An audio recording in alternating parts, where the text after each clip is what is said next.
ఈ రోజే డౌన్లోడ్ చేయండి, మీ ఫేవరెట్ షోస్ చూడండి.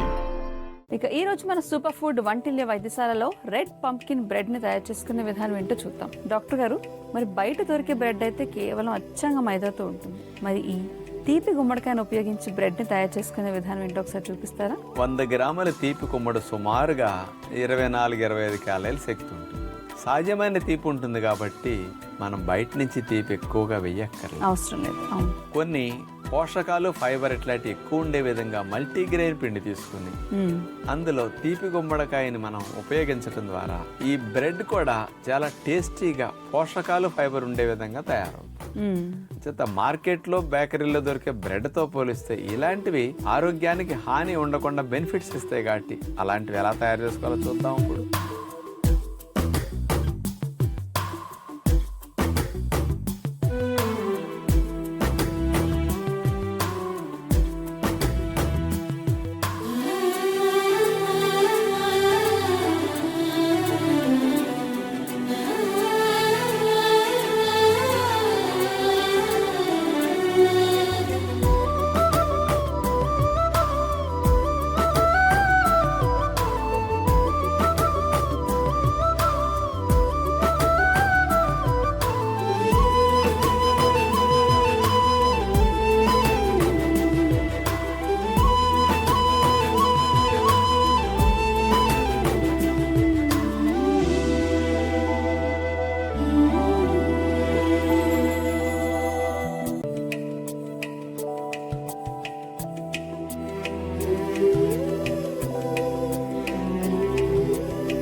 మనం ఎప్పుడైనా బ్రెడ్ని అకేషన్గా తినదలిసినప్పుడు ఇట్లాంటి ఆరోగ్యకరమైన పద్ధతులతో చేసుకుని ఇంట్లో తింటే మనకి ఏమి ఉన్నాయి, అందులో ఏమి లోపలికి వెళుతున్నాయి, మన కళ్ళకు కనపడుతున్నాయి. కాబట్టి మీకు నమ్మకం, ఆరోగ్యం వస్తుంది ఉంటుంది.